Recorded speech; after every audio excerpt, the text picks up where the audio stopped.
There's a bit of a backstory to this conversation, which I'll explain in a second, but... Hello folks, William here. Today's video sees me do an interview with a great friend of mine from Ottawa, Ontario, Canada. Gio Petti, or Gio P, the host of the podcast The Gio Show. The Gio Show. The Gio Show. The Gio Show. The Gio Show. So how did this conversation come to be? So one day, whilst working on my Ace Lightning video project, I was researching Toronto-based voice actor Adrian Truss, who features prominently in Ace, and I had seen on the channel GeoTV1, that's Gio's YouTube channel, that he had interviewed Adrian. And this encouraged me to try and do the same thing to successful results. And I could not be more grateful to have interviewed Adrian, but especially the fact that if people you look up to have already been interviewed online, it potentially opens the door to follow-up conversations with that person. Possibly others too indeed, as they have an idea of what fans of theirs would care to know about, and the format to be interviewed in potentially. Whether that format is more the route of traditional radio interviews, which is Gio's forte as a podcaster, or more video-based in the case of my own YouTube work. You know, I'm something of a Podcaster. myself. After interviewing Adrian and tweeting about it, I took again to social media and tweeted at Gio, thanking him for inspiring and encouraging me to reach out to Adrian Truss, whose work I really enjoy, and afterwards we've kept in touch ever since. Spoilers for my own content, but when I was on holiday in Toronto and briefly in Ottawa in July 2024, I met up with Gio, and subsequently we aimed to hold a conversation like we've had in today's Zoom call. This conversation occurred in May 2025, and this video is coming out in December of the same year. So like many of my videos, this has been both a long time coming and a long time in the making, but here we are. It was a great chance to talk to Gio since graduating from Algonquin College, as a student of broadcasting, also about the success of his documentary, Dude, Where's My Bus?, Gio's most successful viral project to date, and the Gio Show itself, specifically about his episode covering hilarious midnight screenings of Tommy Wiseau's The Room, the Citizen Kane of bad movies, as they say. To see Gio's social media, check the description for this video, and don't forget to like, share, and subscribe to my own YouTube channel, also hitting that notification bell to get notified on all updates as they come through in the future. But without further ado, let's talk to Gio Petti today. So, hello, Gio. How are you? Doing great, Will. How about yourself? Yeah, doing really great, yeah. So it's 11:15 at night back here in Scotland, so which I'm cool with. I'm more of a night bird anyway, and I have done a few meetings like this where it's been later in the day, but it's all cool. Excellent, excellent. You're an adaptable man. Yeah, no, I gotta be. But yeah, so I specially selected this shirt. It says Ottawa, as you can probably see there. Excellent. Yeah. No, I wore this last summer. I was on holiday, mostly in Toronto, Ontario. And I think when we met up the day that we did, I wore a different shirt. But this is what I wore the day before that. And it's what I saw my buddy Matt Fickner, Hi. who lives in Ottawa. So I thought I'll select this one. Very nice. He's a local legend in Ottawa too. Very cool guy. Yeah, absolutely, yeah. No, I've seen online this t-shirt, and I thought I'll have to go with this one, just because the font, which you may or may not recognize, I think it does have an official name, but it's the Iron Maiden font. Very nice. Yeah. Or the text Iron Maiden will always be in that font, but then the rest, it can vary after that. But Gio, so yeah, a bit of context to this meeting is you and I, we've spoken quite a lot on social media, and but what kind of inspired that was my ongoing project, which was talking to basically whoever I could reach out to who were part of this British-Canadian co-production Ace Lightning, which did play in Canada, but it's one where I think because it didn't get replayed on television a lot at the time, I think a lot of people haven't heard of this show or just remember it kind of faintly, and I don't, because of like syndication and things, I don't blame them for that. But someone that we have in common, whom we've both interviewed, is Adrian Truss. Yes, absolutely. Legend of the voice acting world. But yeah, no, Adrian Truss, it's interesting. Well, we'll talk a little bit about Adrian, but I think what it is, when you try and reach out to people, you know, on like social media or their website or whatever it is, because some people make themselves very contactable, but then others just don't, or you'll reach out, but there's, you know, maybe no answer, but that's absolutely cool, you know. Mm-hmm. Definitely been there, know that feeling well, but once, you know, the victory of finding one is very good. Mm-hmm. Yeah, it's one where, because I know for myself, you reach out to more people than you actually hear back from a lot of the time, but that's cool. But I think because Adrian was interviewed by yourself and has been in other capacities as well, like on YouTube at least, it sort of is encouraging for someone like myself, because I thought, oh, they've been interviewed before, they'll kind of know what people are trying to ask them about or be used to this idea. So that was encouraging. I thought, because Adrian's done that before, we'll try that, because it was the same with Matt Fickner, which kind of jump started what I do, and it's really snowballed from there. I thought, ooh, Matt was on a few podcasts, he must be cool with having a conversation with. Oh yeah, absolutely. Mm. And I really, you know, that interview I did back with Adrian. So that interview, that was one of the first times I actually reached out to someone and asked, can I do an interview with you? And in school, I was still in broadcasting college in that time. And, you know, we were still getting trained and prepped to do these interviews.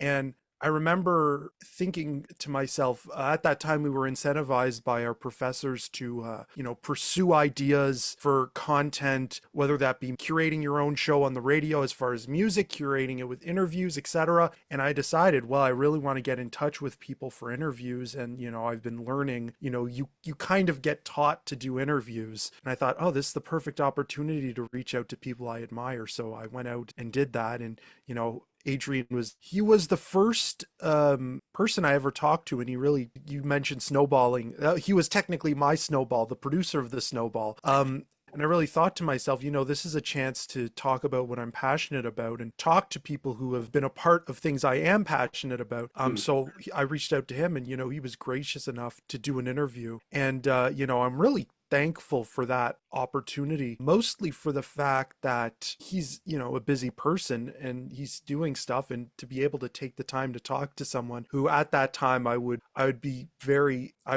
definitely admit I was not as professional as and well spoken as I am now. That interview was so heavily edited of all the ums and ahs that popped in and out of my mouth.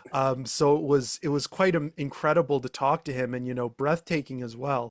Because, you know, not to make this, to stop myself before I talk about for 3 hours about Adrian Truss, but when you get to talk to someone who's been involved in so many productions and has essentially inspired you, you know, it's incredible, as I'm sure you will attest to. But yeah, it was an amazing experience, and I'm so thankful he's taken the time, you know. I think what's interesting with the interview I was able to do with Adrian Truss, you know, compared with others who've written episodes of Ace Lightning or who were off-screen performers for that show, because it was a mixture of live action and CGI, but also, you know, Michael Lamport, who is another voice talent from Ace, who's very sadly no longer with us now. And yeah, I think just talking with someone like Adrian, you know, it's interesting just him as a person, not compared with like the characters that he plays, but it's interesting seeing sometimes the separation of like the actor and the characters that they play, where I think with voice acting in particular, a lot of the voices that people do, it is just them, or it's adapted from, you know, their natural speaking voice. But I remember with my interview with Adrian, where there is this chameleon ability that he sort of has to do so many different types of voices. But I'll say really fast that the reason that we were able, you know, what's led to our discussion now is, you know, I did my video and I reached out to you on Twitter, or X, they call it now. Yeah. Thank you, Elon Musk. Thank you. But I thought I'll tweet at Gio, just be like, you inspired me to do this, and it's helped me along, partway through my own journey, and through communicating with you is what led to us meeting up in Ottawa when I was there on holiday last year. And so a percentage of like this conversation that we're going to have, we have actually had in real life before, but it's a more focused conversation in a way, but no, thank you, Gio. Of course, yes. Glad we're able to make that connection, and it's always stood out to me, the connections that you make with some people from even the smallest of topics can expand into the most amazing things. So it's just another string we follow in life, and it brings us to something interesting. So yeah, absolutely. But so the questions that I have usually with these interviews I've done or chats that I've done, I'll normally send them to the person beforehand, and as you may well have done, so that they have a chance to think about it, and then it just kind of naturally comes up while we're talking. But the way I do my interviews, because I wasn't taught how to do this necessarily, it's more just self-teaching, or you come up with an ongoing project and then be like, if I can talk to anyone, should I be lucky enough to do that, what do I ask them, and kind of where is this going, and so that's why with conversations that I've had, I kind of not ring the person, but sort of ring the time for all it's worth. Like, I might not get this chance again, let's just throw in whatever I could do, But the questions that I have, what was it like studying in broadcast school, which is one, and we'll talk about your documentary as well that you've done, the public transit documentary, the Dude, Where's My Bus thing, which is a great title, by the way. Dude, where's my bus?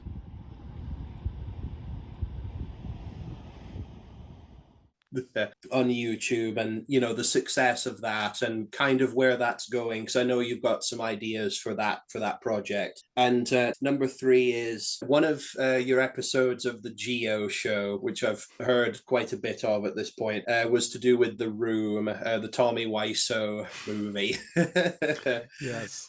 Which I'd be interested to talk a little bit about, not so much that episode, but like talk more about that, because that might be quite fun. Absolutely. Yeah, I would like to cover bad movies on my channel at some point. And I thought, an excuse to dip my toe in that again. Let's do that. Okay. But yeah, Gio, what was it like as a whole? What was it like studying in broadcast school? Well, you asked that question at probably the most interesting time, because as of right now, as of April 30th, I think, Algonquin College, who is the college organization that I took radio at, they've actually axed their radio program, so it no longer exists. So my mind was slightly blown, but also not surprised when that happened. The year that I studied was certainly interesting because it was a 2-year program, and it started in 2018. And when the program ended, it was 2020, and it ended right in the heat of the pandemic. So there was never, it was certainly a weird chapter of my life, because it never really felt like it completed, because we never had the graduation. There was never like a formal goodbye. I was just sort of cut off, and then all the hopes of eventually going back and completing a lot of what we were promised just never happened, and we just kind of graduated. We graduated over Zoom, which of course Zoom is nice to have, discussions with people who aren't really accessible and are a little far away, like the one we're having now. But to have your graduation on Zoom and knowing all the people in your room are like in the Zoom room are like, just either down the road or a 20-minute drive. So it's certainly interesting, because as of now, and as of April 2025, and we're recording in May, so we're just coming right off of April, Algonquin has axed their radio broadcasting program, so it no longer exists. And this is, not a huge surprise to me. It certainly was a shock, to say the least. But yeah, it was certainly odd to see the program cut. I'm not too surprised, as people have been talking about a shift in the media landscape, and there's less of a need for radio. I don't know if it was appropriate to cut the program. I think it's mostly down to, unfortunately, with a lot of what happens at Algonquin these days, it's down to budgeting and paying.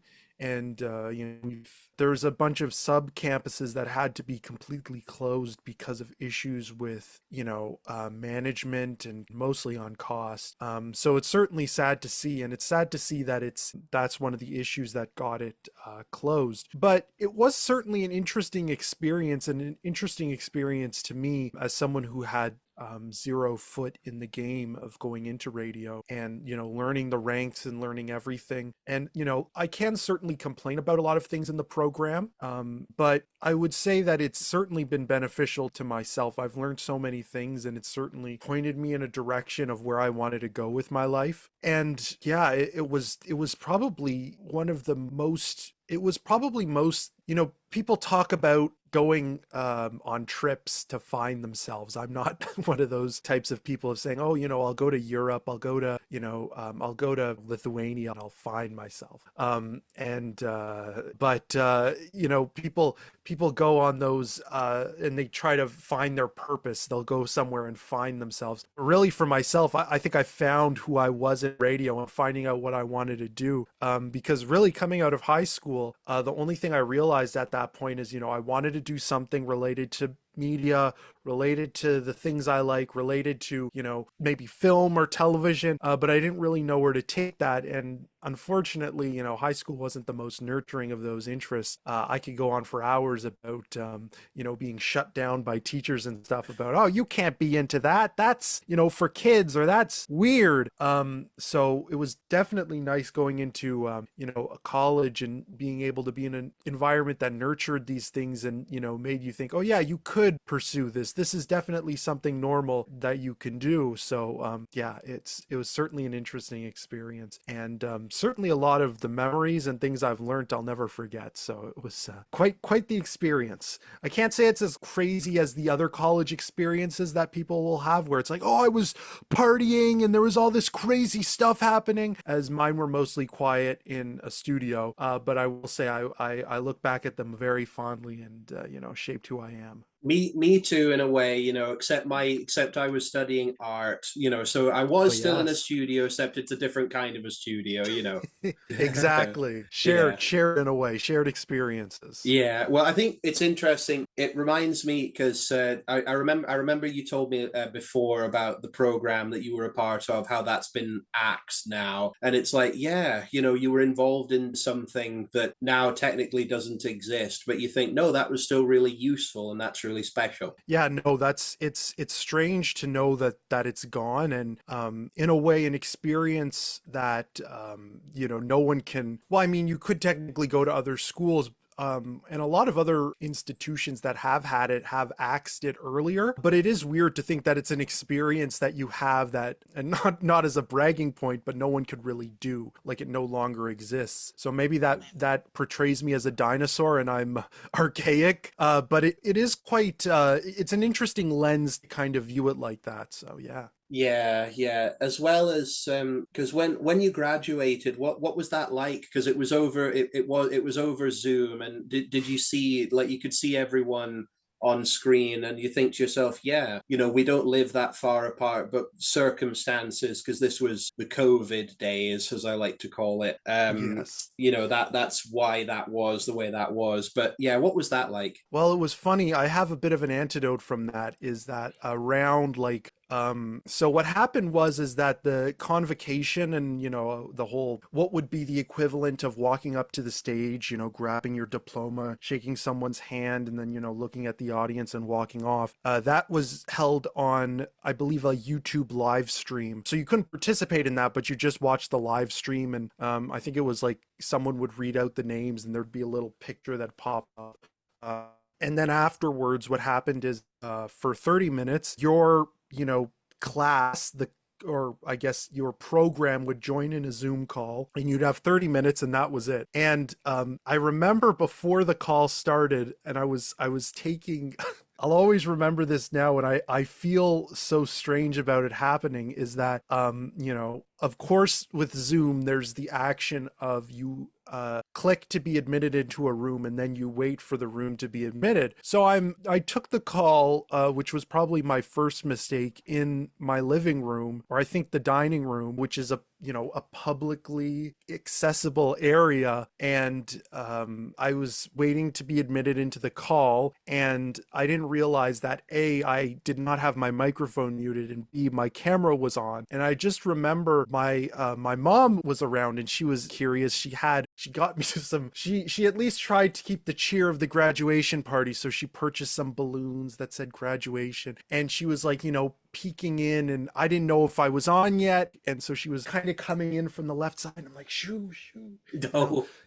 And what I didn't realize is instantly, I'm just kind of playing around, just kind of be like, instantly as this is happening, my camera, I'm admitted in, and, all the, a flash of all my students come on and my professors, and I just see, and then I'm just going like this. So of course, they only see the tail end of it. They see me like waving off something angrily, and I'm just like, oh yeah. And I just like look back to see that, I have been muted. They took my microphone and they explicitly turned it off. And then I just see like everyone staring at me as if I'm like, crazy or something. And unfortunately, I do have the event recorded. But I just remember just for the entire thing, just thinking, oh my God, did they just see that? Oh, just sitting there embarrassed watching this happen. And I'm just, oh my God. So already that we have like this embarrassing moment on top of that. So unfortunately, it'll be an event that I will never forget. But yeah, it was certainly one of the most strange experiences of my life, because when of course that's happening, you're never told like, oh yeah, you're going to be graduating over Zoom, and you're not actually going to see anyone there, and before that happens, all this is going to happen as well. So I don't know, it was a very strange day. Yeah, it's one where, because I've been to not ceremonies like that, but like meetings where there's lots of people involved, and I have a similar story like that. But yeah, when you were describing it, I thought they muted your microphone, didn't they? Because they have the button to press to do that. But no, I mean, don't worry, Gio. It's one of those things that, hard as it was, it's a lesson that you learn, and you're like, okay, I won't do that again. Or exactly. Or like the restraints of time on meetings, like let's keep this going and things like that. Like there's one conversation or two conversations that I needed to essentially break into two parts and have enough in part two to justify it, because I thought, oh, if I'd only gone through it faster. I think for my own experience, we'll get back to more questions, but with my own my graduation, it's funny, it was in 2018, and I don't remember what day it was, but I always remember the date because I graduated on Friday the 13th. Oh, wow. Yeah, I know. And I'm not superstitious or anything like that, but I thought someone chose that directly as if to make a joke, didn't they? So maybe if I read my certificate, it might have it would have, yeah, oh no, I knew, of course I remember the day and the date. Yeah, Friday the 13th of July, because my degree show, my art show was in June. Like semester finished, I think, in May, and then June partway through is when the show was, and then the graduation was in July. And I thought, oh, that's weird, but nothing went wrong. It was all right. Excellent. Yeah, I went home early start because the ceremony was at 9 a.m, and so it's quite a long journey by bus to where I needed to go with my parents. And so yeah, early start, and was awake enough for the thing, and I was like, Mum, Dad, I'm just going to go back to bed now. Yeah, it's interesting because do you say mom, like, because I know some Canadians say mum, Yes, it's an interesting split, and then you'll have the professionals who will do mother. Yeah. So. Yeah, no, it's just interesting, because I think that's derived from British English, and I just I thought, oh, it's interesting how some people still do have that.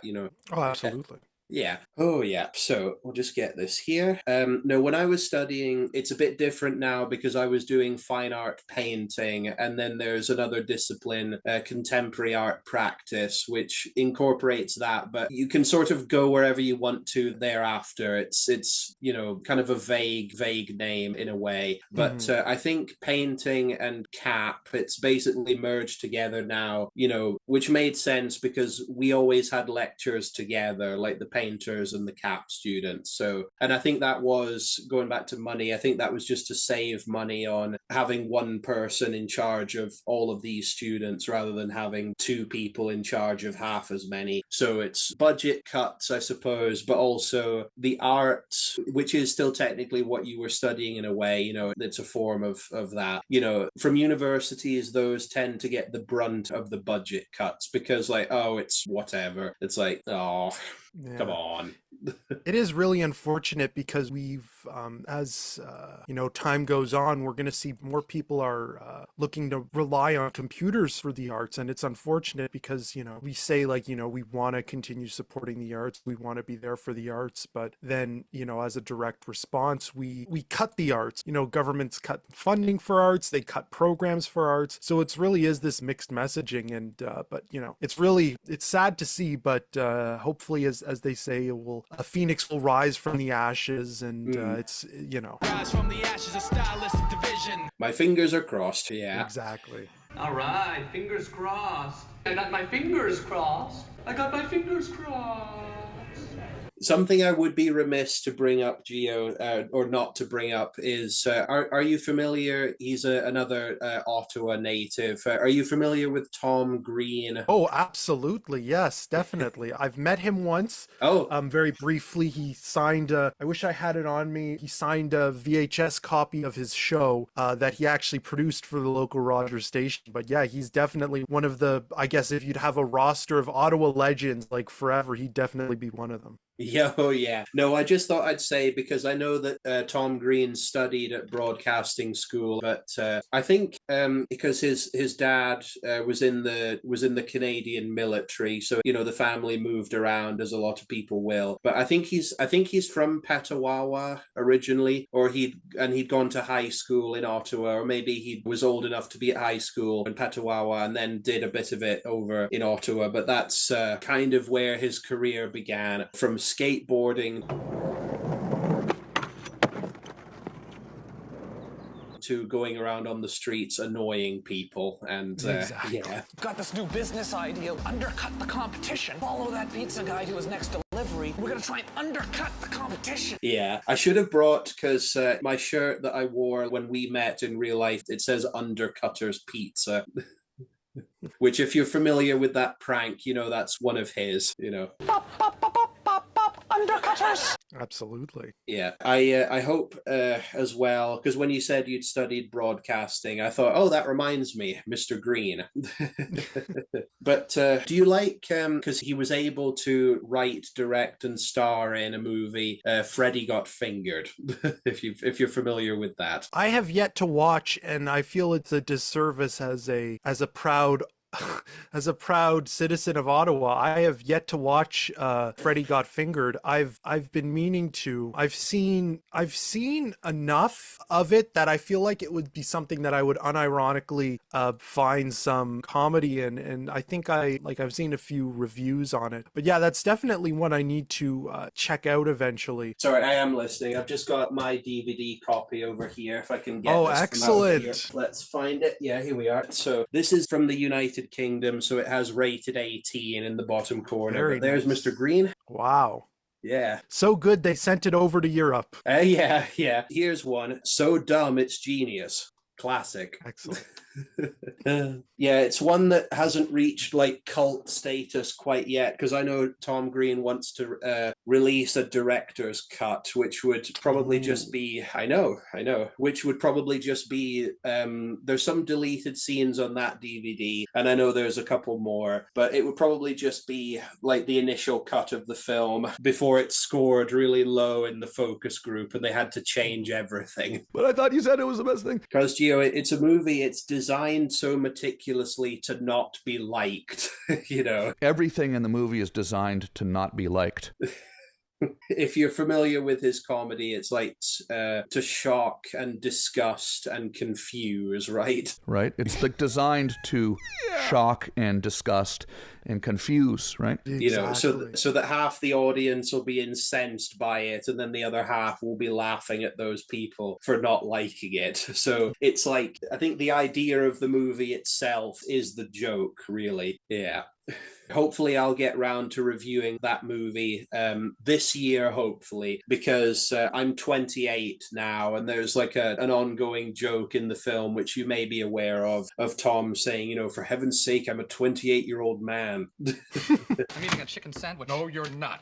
Holy shit, this is crazy. I'm a 28-year-old man. I should be able to eat a chicken sandwich if I want. There you go. You got to do it. You got to do it before you're 29. Yes, I know. Well, my birthday is December, so I thought I have a bit of a chance. So There you go. yeah, but I think it's interesting that you bring up movies, because I think with Tom Green, based on the movie that he made, I think it's something that he's familiar with and passionate for, because there's lots of references to other films in his movie, Freddy, and or like making fun of them, which you don't have to get the reference for it to be funny. It's just like weird and absurd, you know. Yeah, exactly. But movie-wise, is that something that you wondered about doing at one point, or what were your thoughts on that? Because I'm trying to remember our conversation that we had. Yeah, absolutely. That was I've Tom Green, as I mentioned, was always like sort of accoladed as sort of one of the Ottawa legends. And, you know, by the time I would be of age to watch his work or to be interested, and everybody was saying, oh my God, you got to check it out. He went from doing stuff on TV. He did, you know, his internet shtick. I think he was basically the grandfather of podcasting. Webovision. Joe Rogan, who is technically considered the king,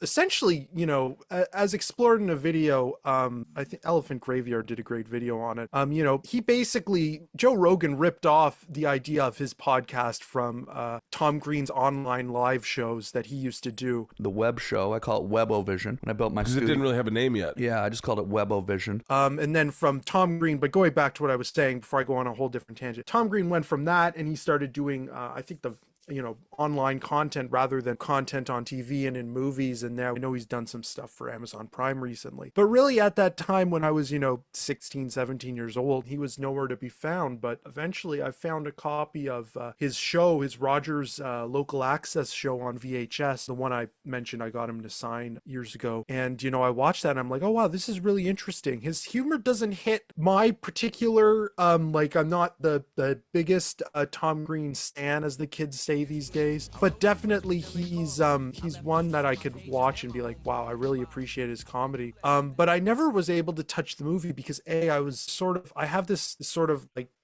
repertoire of movies I know I have to watch, and I sort of think to myself, okay, if I see this pop up at like a thrift store or on TV or just, it happens to come my way, I'll definitely procure and watch this film. And Freddy Got Fingered is one that I've been patiently waiting to uncover at a thrift store or at, some type of DVD store, and I've never found a copy of it. So that's been, and I'm sure, I could easily stream it. I'm sure it's on some streaming service. I'm sure it's one of the many movies that have plagued Tubi, but I've just never found it yet. But fingers crossed that once it comes into my line of vision, I will definitely watch it.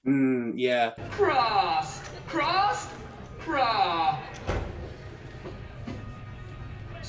Well, it's funny because I think Disney owns Freddy now because it was made by Fox, and Fox is now owned by Disney, so...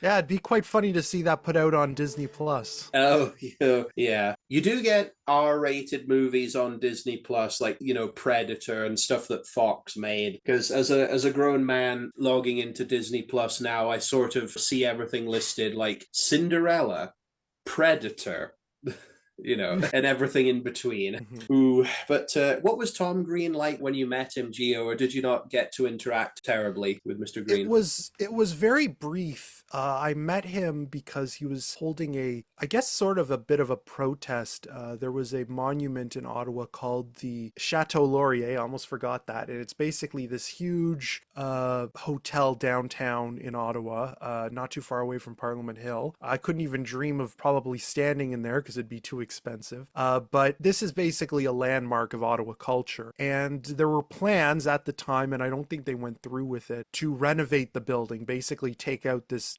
timeless piece of architecture. And, they wanted to basically make it modern. It would lose everything that made it special. So Tom Green, being the proud Ottawa native that he is, or, from the area, held a protest. There were people, and of course, the celebrity using their power for good. He went down there and he told people that I'm going to be down there for, this time, and we're going to protest this thing. And a ton of people showed up, and I briefly met him, and he signed my tape. And I talked to him, and this is something from the vault, but maybe one day I'll release it. I recorded a short, probably a 2-minute interview with him. My dad manning the camera, me manning the microphone, and talked to him briefly about the, what the protest was about, why he was there, what he wanted to accomplish. And yeah, it was very short, very sweet, and very thankful that he took the time to talk to me. And it was nice to see someone getting behind a cause and getting people to protest. And I was happy to be there. I wasn't a fan of the changes and glad they never initiated any of them. But yeah, certainly an interesting period of my life. And that was again a pre-pandemic time, probably around July 2019. So yeah. No, it's great. The great Tom Green, who once painted his parents' house plaid. I painted your house plaid. When my dad found out about this, Tom, you're gone. You painted the house? I did all the lawn too. The car is gone. And all the rest of it. His like, no, I'm a conservationist now. I'm going to protect this thing. But no, it is interesting, and it's important, to hold on to these, these things like that. So it's nice that someone like him, remembers where he's from for sure and cares about this sort of thing. So no, that's really wonderful. Yeah. But what was it? It'll come back. Oh yeah. So yeah, Parliament Hill, you mentioned that. That's where I went after I saw you that day in July last year. We had poutine at that place. I remember I liked that. That was great. That's very fun. You bought me lunch. Thank you so much, Gio. That was really kind. Of course, it's the Canadian way. Yeah. That's worth pointing out because the interviews, people ask me, how do you meet these people that you get to talk to, William? And as I was saying before, that some people make themselves very contactable, but then others don't. But I think as well, because Canada's a very nice country, like the people are very nice and accommodating and sweet and all the rest of it. So I thought, hopefully I'll get to interview some American people. Like, I have interviewed one person from the United States, but other than Jim Fife, who has a supporting role in the Peter Jackson film, The Frighteners, I thought I haven't spoken to anyone from the USA yet. Let's try that. Yeah. But no, The Frighteners, that one didn't do as well. But I think the selling point of it, I guess now, is it's Michael J. Fox is in it. It was one of his last movies, in live action anyway, before he more or less retired from acting because he suffers quite badly with Parkinson's now. Yes, of course. But for your own content, Gio, congratulations on the success of Dude, Where's My Bus? Thank you. Because it's a great deconstruction of the public transit system in Ottawa, but also I think you touched on something that a lot of people really care about, just based on the number of the views it's garnered and how much your channel has grown since then. But what was it like making that documentary and just the aftermath of how successful it's been? Yeah, absolutely. As I tell a lot of people, the documentary was really bathed in frustration, and it was born out of a falling out with the transit agency that serves Ottawa, which was OC Transpo. I had many times where I think the best way to describe it is it's very much a two-part transaction, as in you yourself are half of the deal. You go to the bus stop, you have your money to go on the bus, and then the other side of the deal is that the bus shows up when it's supposed to, it accepts your money and takes you where you need to go. Now, unfortunately, the buses in the suburb that I live in are just very unreliable. They just don't run very well, and they're often late, and it just creates a huge problem because there's as a person who takes the bus, you think to yourself, you have options in a way. You say, okay, do I just continue to use this bus system that's unreliable, or do I drive? Do I take an Uber? So what happens is that OC Transpo puts themselves in a very strange position where their buses stop running well, the quality of service goes down, and then people sort of just jump ship, and because they jump ship, less people ride the bus, and then that creates a whole load of problems problems in system.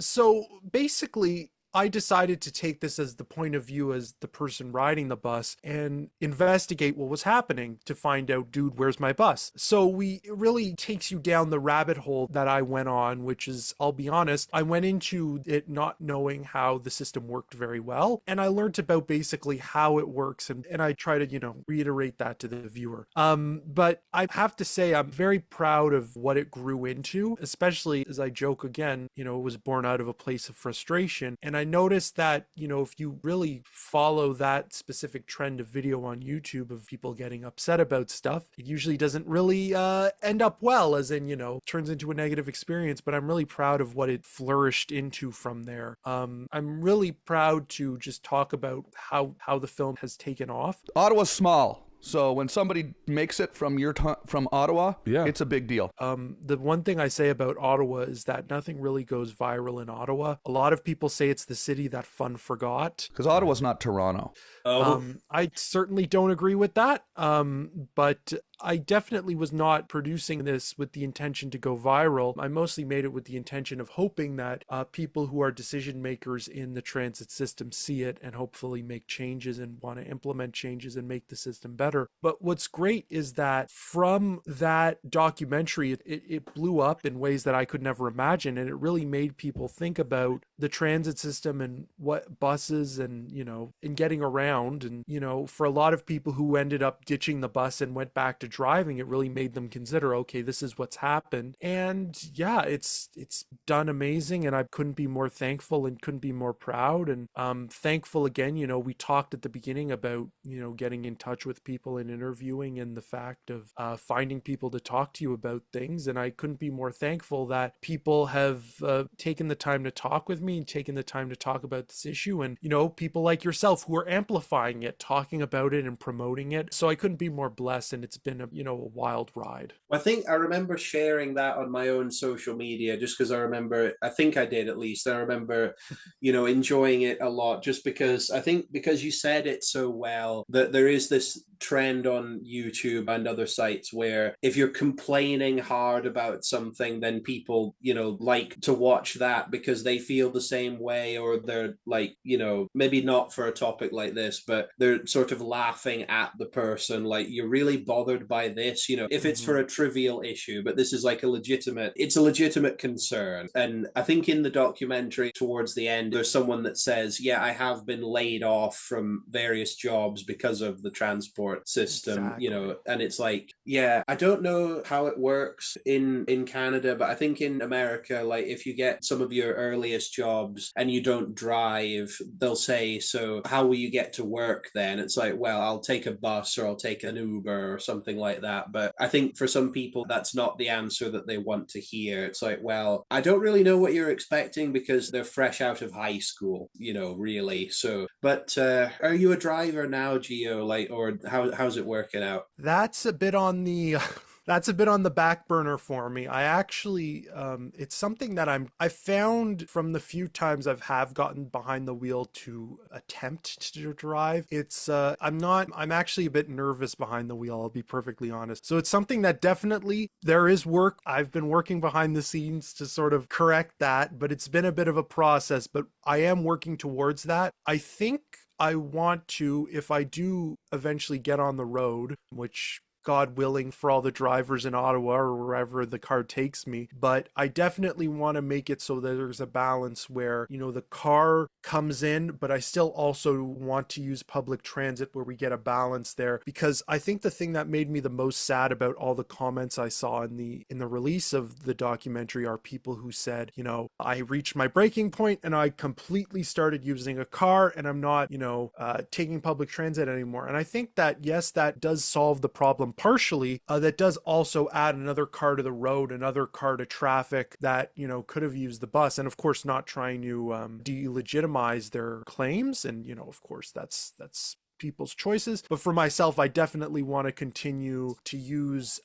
transit in tandem with driving. So that's the goal. I'm aiming hopefully soon to get the license, because I think it's one of those things like learning a new language that if you get eventually too old, it might be a little hard. So definitely something that I want to get in the next couple of years or so. And worst case scenario, as I've joked about in interviews in the past, e-scooters definitely on the table. Funny story about how, I'm not sure what monument it was. It was at Parliament Hill, but I remember needing to take a lift, which is like the equivalent of an Uber when I was there. This is just a tangent really quick, but I was saying to the guy, like, do you want me just to put my suitcase and everything in the trunk of the car? And I deliberately said trunk because in the United Kingdom, we don't call that a trunk. We call that a boot. Ah, yes, the boot sale. Yeah, yes, exactly, yeah. But I thought, I'm not going to say boot in case he doesn't understand me. So I thought, I remember my North American English. I'm good at this, like the hood of the car. The hood of a car! Mm-hmm. Yeah, hood makes a little bit more sense because we call that a bonnet. Mm-hmm. Like it's same sort of idea. But it's one where if you didn't know, you'd be like, oh, that thing. Yeah.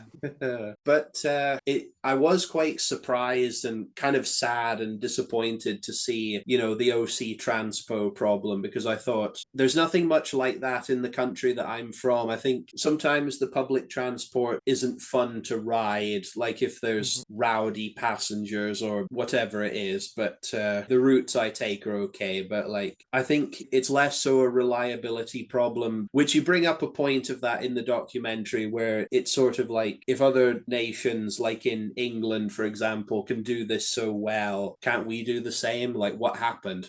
Yeah, exactly. But do you know what the watch time for that video is like, or is that something you've not consulted on YouTube? It's an interesting video. It fluctuates. There's certain areas that, have its high points and low points. I haven't, on the specific numbers, I haven't calculated or seen like the total time watched has contributed, but it's actually, I do content production occasionally, and I've noticed that with the content I produce, a lot of the time you see, like, if you watch the analytics, there's like a drop. So after like the first 30 seconds, it's like right down. But I've actually been very grateful that the viewership, at least for this video, was quite high, and it was quite consistent. My favorite comment that I get occasionally, and I'm like, I think it's hilariously ironic in regards to, watch time, has been people saying, I watched this entire video waiting for my bus and it did not come. So that's always been a hilarious one. And it's happened several times. I'm not sure if somebody saw the comment and they're like, oh, I'm just going to do my own version of it, saying, like, I waited for the 50 and it didn't come for the time I started this video to it ending. And it's like, I waited for the 10 and the same thing. But that has to be one of my favorite comments that I get, because that is true. You could be left waiting around 42 minutes for your bus and have perfect length for a documentary, perfect length for a Netflix show, Yeah, whoa, it's crazy. Yeah, I remember because I put my own little comment onto the video there as well, talking about how, more or less saying what I'd said before about, how surprising that it is that way, but also, when I was in Toronto, for the most part, like, I didn't ride the bus very often, but it was pretty good. Like, it was pretty spot on, but for the most part, it was transport I would take within my own hands. Like, I would take a cab or sometimes a train, which don't run as frequently later in the day, but that's fair enough because where I'm from, it's more so the buses are like that. But I'm used to that idea of there's a cutoff point because the public just uses it more during the day than later on, Exactly. But though YouTube, that site that you and I upload to, it's 20 years of YouTube this year.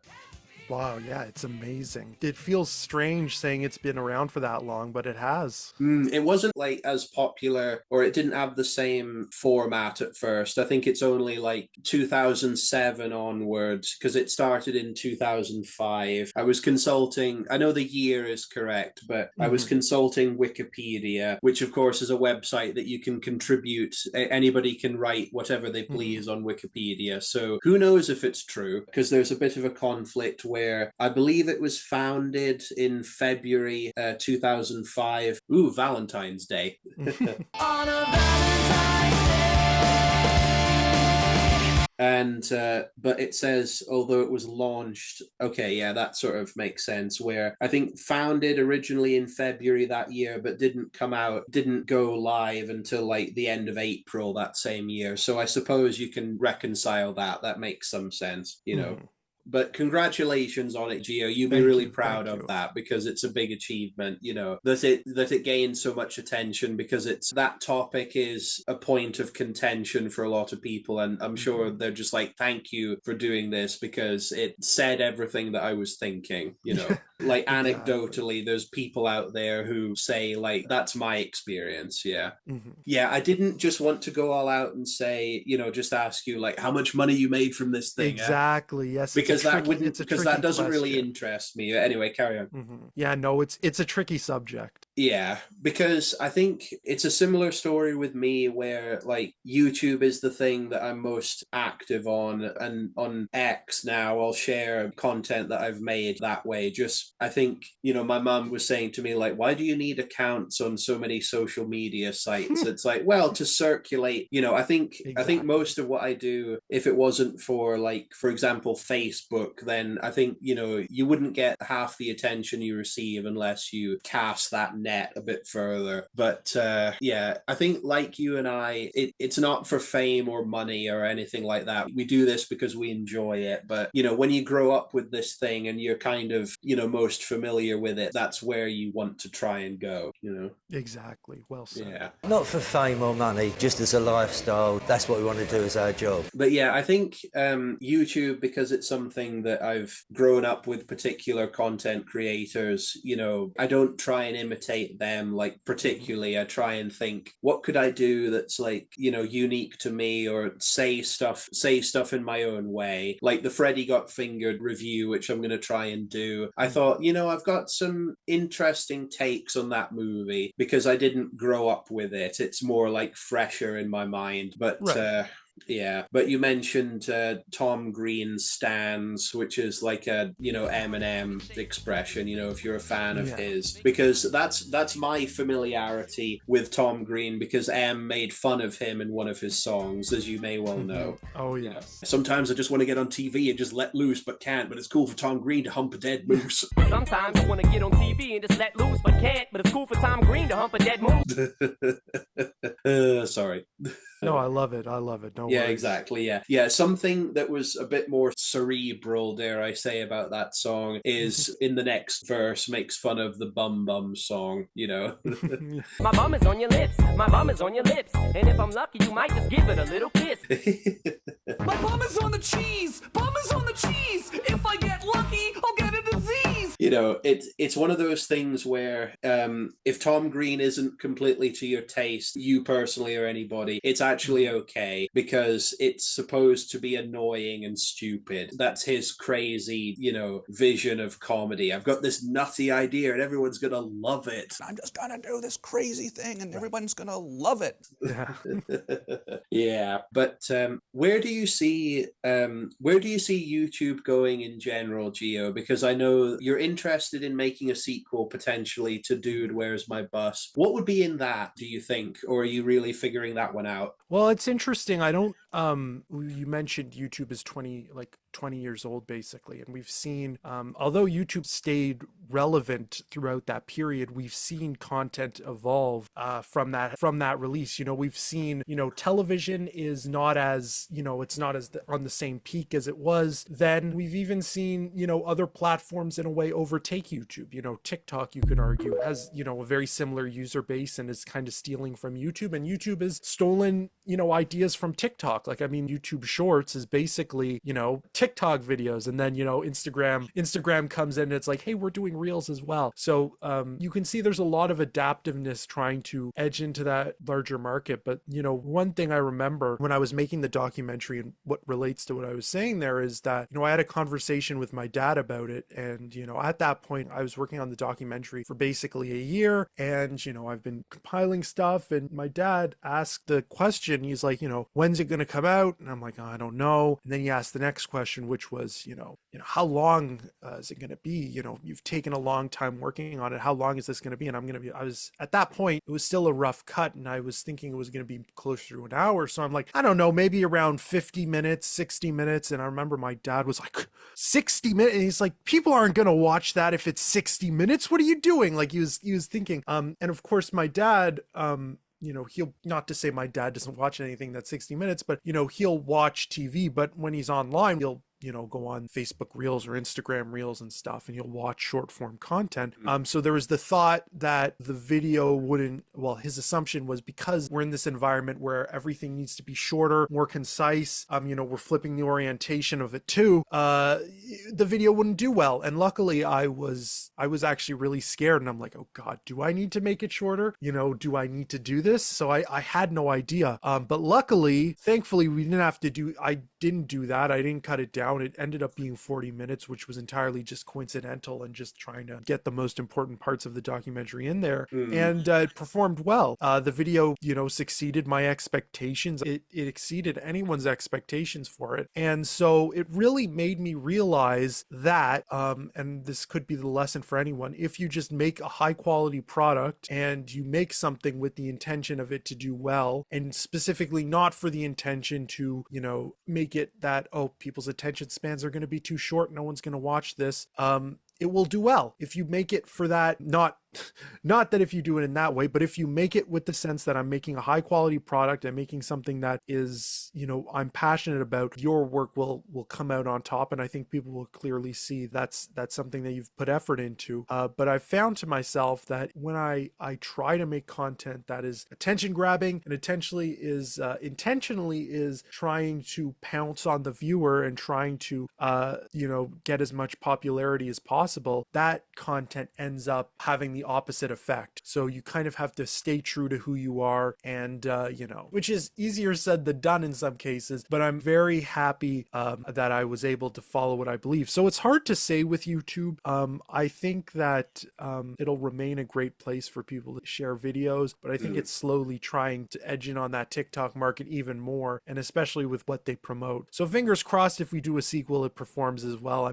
I'm not sure, only time will tell, but it's just one of those things. Well, I suppose because, as you say, you do it, from that place of passion because it's a subject that you care a lot about and it is very interesting. But like, I'm very much a person that's like, do it for the right reasons. And I think you've cited, the right reasons there. But I think with YouTube, because, with TikTok now, which is, I do use it, or I have it, but I'm more consuming it, not using it, because the majority of what's there on TikTok doesn't appeal to me as something that I want to imitate, because with TikTok, I think it sort of took its DNA from Vines, from like 5-second videos. Absolutely. So the format, it's not as if it's new, but it's newer, and it's like, we could create an app that's just for that. And I think you can do longer videos now. So it's like goes up to like 10 minutes long, which in the early YouTube days was like maximum length, at least for a while. But I think what's kept YouTube going now anyway, or in a sense, is that it's a good place for like long form video consumption, and I kind of understand where your dad's coming from, like based on because TikTok's like a fast gun, I like to call it at this point. I'm like, a faster gun will overtake it. Exactly. In a way. You can't be the hot new guy in town forever. You can't be the fastest gun because a faster gun is coming to town in a few years. But like with him being like, what? It's going to be up to an hour. Like, why would you do this? I'm like, well, there is still a market for that. And there's just not enough time to squeeze it down into a short thing. But I think, what was it? Because with one of my videos, I remember was reviewing the first season of Power Rangers, which it's a 2-hour, 20-minute video that I ended up making. Which if you've seen it, then you'll know. But I cut it into, like, I did a few different versions of it because it taught me a lesson as a writer, writing my script, because a page of A4, because my videos are all verbal, so it's quite easy easy to quantify how long it's going to be. I think 15 pages of A4 is roughly the equivalent of an hour of video or an hour of me speaking with very little breaks. And so I thought, okay, 15 times 2 is 30. So 2-hour video, here we go. And I wrote 30 odd pages, timing it as best I could. And it ended up being 20 minutes longer. And I thought, I'll release the completed cut, but I'll make a 2-hour version. But then from the uncut version, I'll do like TikTok style, do like a minute, 2 minutes, because it was like an episodic review. But the reason I bring this up is while that video did do well, it's taught me more about video making. But I wouldn't mind doing a review of the because did you grow up watching Power Rangers or not really? I did watch a little bit of it. I will not lie and say I was the number one fan, but I did watch it occasionally when it would pop up on YTV. Yeah. There's a dude who I've forgotten his name, but he was in Are You Afraid of the Dark, which is Montreal shot show, and I was watching clips of it. I was like, it's Blake from Power Rangers Ninja Storm. Yeah, exactly. I was like, it's that guy, it's that actor, but I thought, oh, he's quite young.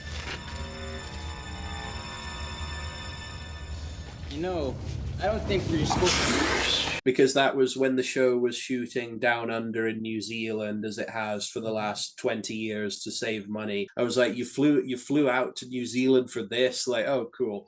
Yeah. But yeah, no, I only ask because Power Rangers, it's partly sourced from Japan. The costumed characters and the mech battles and stuff is footage from a different show. And I thought to myself, do I do TikTok dances to the theme songs to this show? Just because that's like a popular thing to do, but like the music from that franchise, there are videos like that based on, it's called Super Sentai, based on that topic. But because that's what I want to do and it's not terribly popular, I was like, okay, I'm still gonna do it, but again, not for like lots of attention, and that's okay. Yeah, no, absolutely. You just got to follow your passions. Yeah. But do you see, like, when it comes, though, aside from your documentary that you've done, like, what other things do you think you'll do on YouTube, or have you not thought too much about that yet? God, it's hard to think, because it's definitely, I definitely want to expand on content and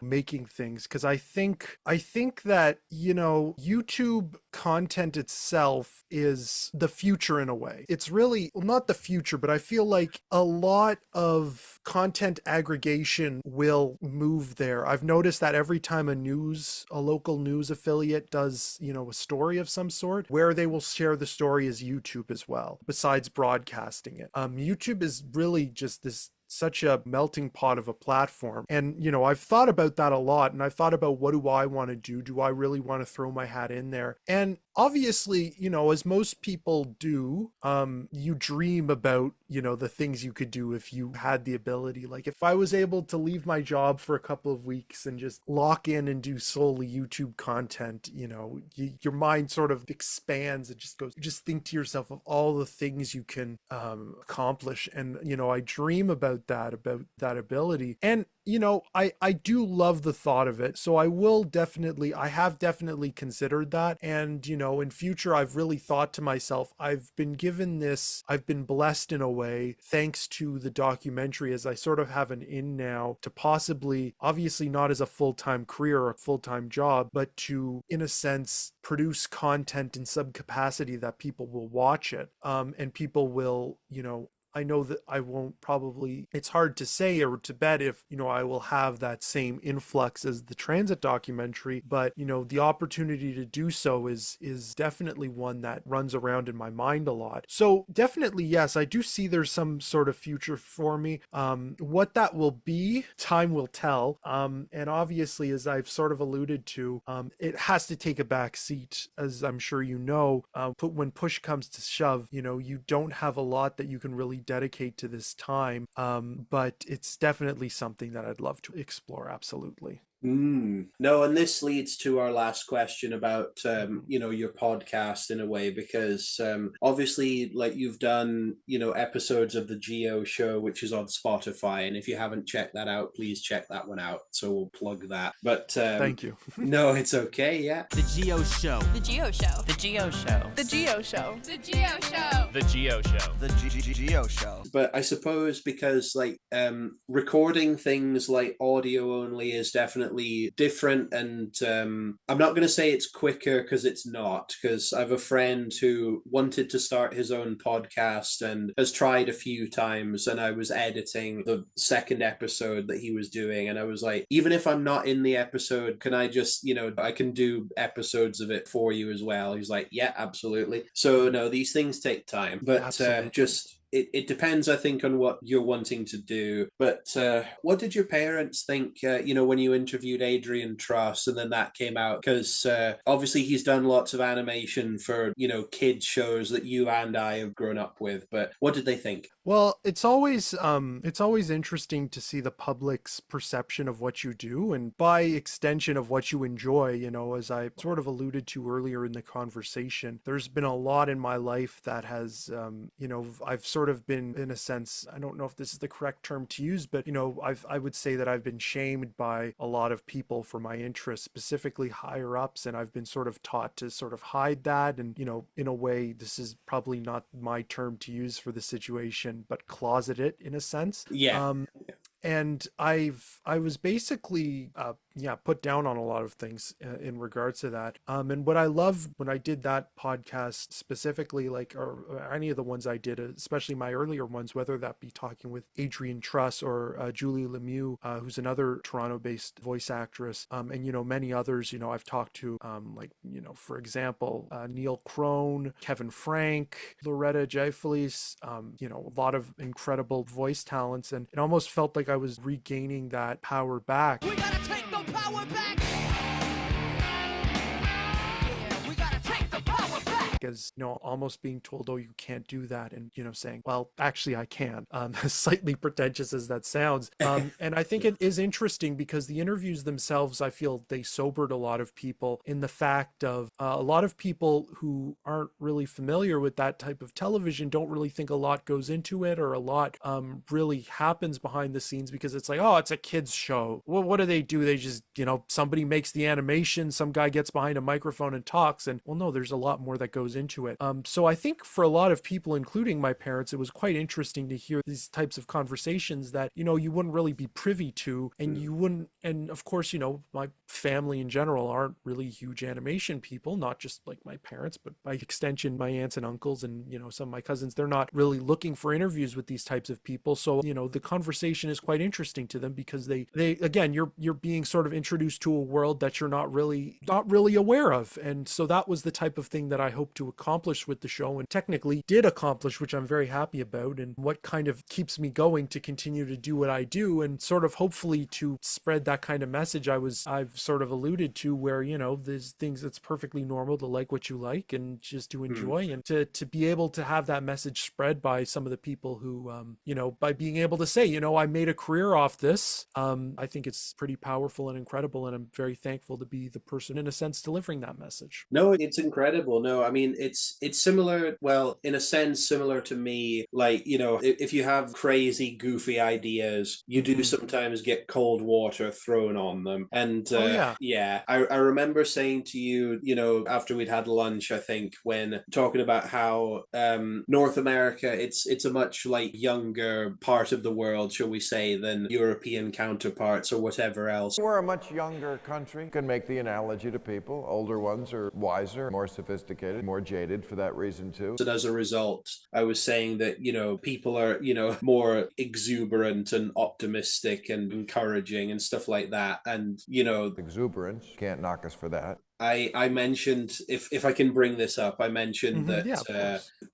people aren't as cynical, in your nation versus my own. But you reassured me, Gio. You said you'll meet some cynical people. Don't worry. Yes. Which I do appreciate, because you do get a much more nuanced look at things, therefore, where it's like, okay, yeah, it's a bit more interesting than just all of that, No, very well said. No, thank you. But, these conversations that you're able to do, you're like, here's somebody who's acted vocally in so many things that I love, and I just really love doing this conversation, But before we were talking about bad movies, Freddy Got Fingered, for example, which is a particular kind of bad movie because it's bad on purpose. Like Tom Green is a very competent person, knows how to, take the piss.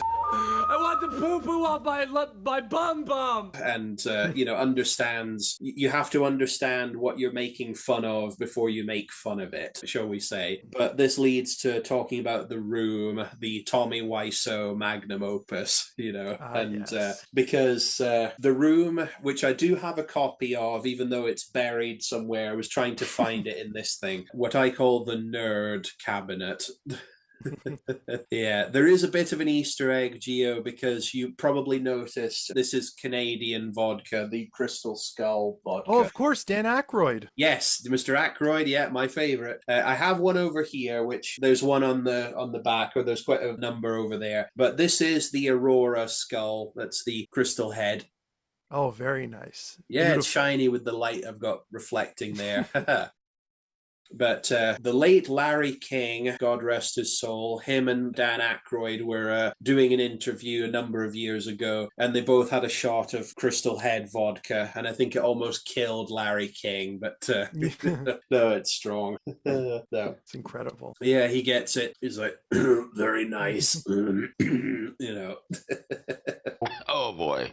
Start of the ruination. Oh dear. But I do also have a copy of The Disaster Artist, which I know was turned into a movie, and I've seen the movie and seen The Room. It's entertaining stuff. But Gio, other than your podcast episode, what's your history or your relationship with that movie? Well, it was just one of those things. It's funny, everything comes back to YouTube, and it was one of those things that I remember seeing in early YouTube, and people would just use a lot of clips from the film and edits of stuff, especially with Tommy Wiseau's unique performance. And it was always hilarious seeing that, because I always wondered where this came from. Who is this mysterious man with this long hair? And eventually I did get to see the movie, and I had the theater experience of The Room. And yeah, I recommend, if no one's seen it, please go check it out. The Room has a specifically interesting history in Ottawa because the Mayfair Theater has hosted an exorbitant amount of screenings of it. I can't get the number off the top of my head, but they've screened it for like one of the longest times, I think. And yeah, they've just been rolling with the film and rolling with The Room, and they've screened all of Tommy Wiseau's subsequent creations. Yeah, it's a really interesting film and the legacy it has, and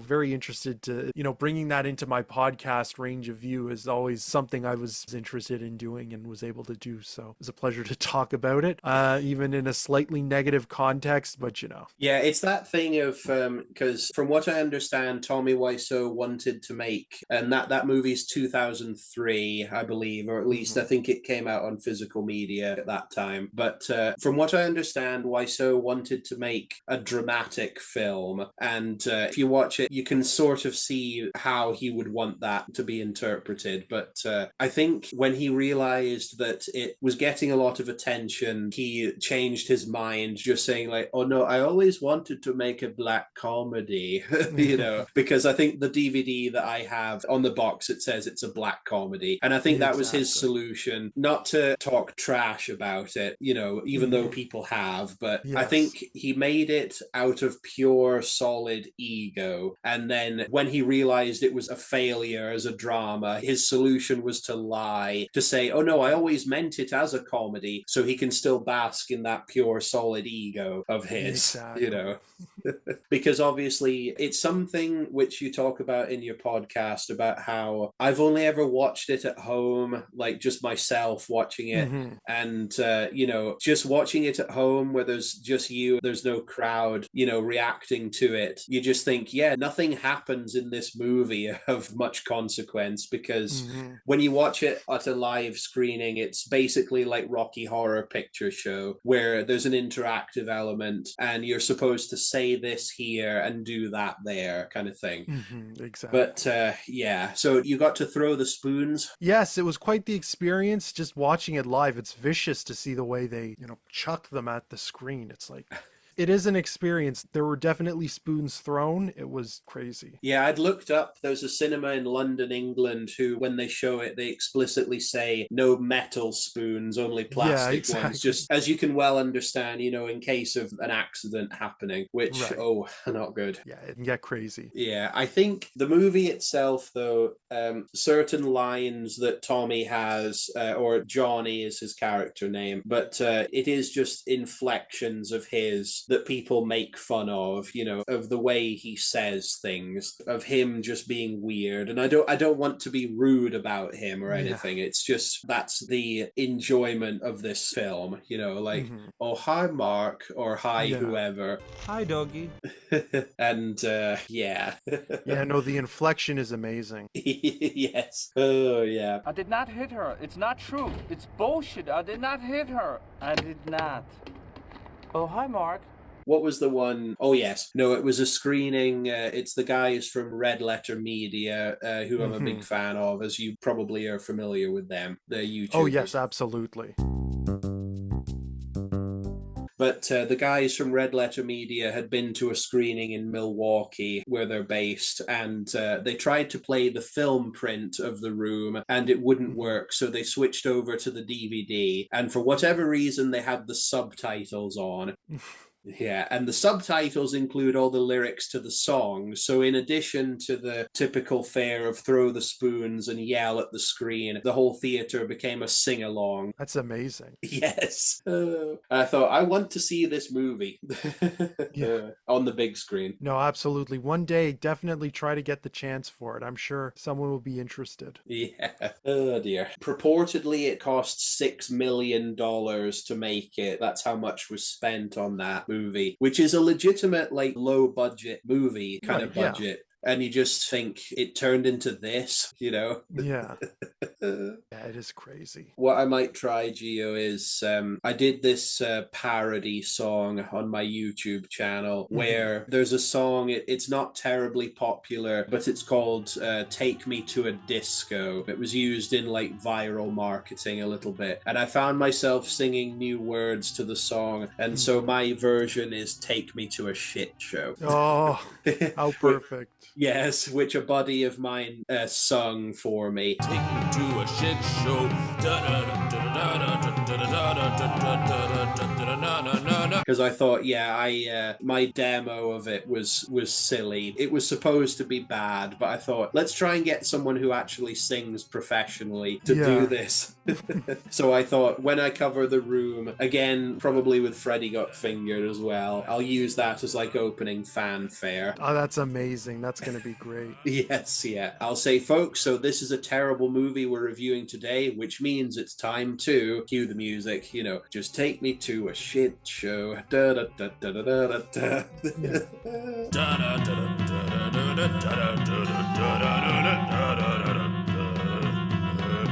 Yeah, but do you remember when you saw The Room for the first time and what your thoughts were on it? I definitely found it was an interesting experience.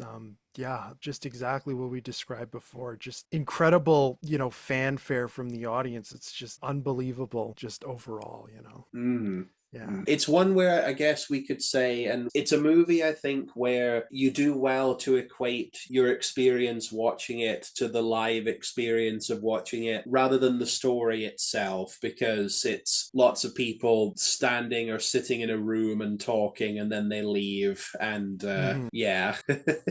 Yeah. But did you see the movie The Disaster Artist, based on the book by Greg Sestero, who plays Mark in the film? I did. I've read the book and I watched the movie. I will be contrarian and say I definitely preferred the book. But yeah, it is a certainly interesting movie. They changed a lot more to my liking, but it's certainly interesting to see what was changed. But yeah, very, very good movie. I'm glad it exists. My opinions on the Franco brothers have unfortunately shifted throughout the years, but it was definitely an exciting movie to see come out. Yeah, I know what you're referring to, of course, but I'm more familiar with James Franco than I am with who's his brother again? Jeez, I don't even remember. Something Franco, one of those things. Yeah. I'm sure someone in the comments will tell us. Because I like him in the Spider-Man movies because I grew up with those, and I know Tobey Maguire after those films had a bit of a problem with gambling for sure, and I believe alcohol, or maybe that's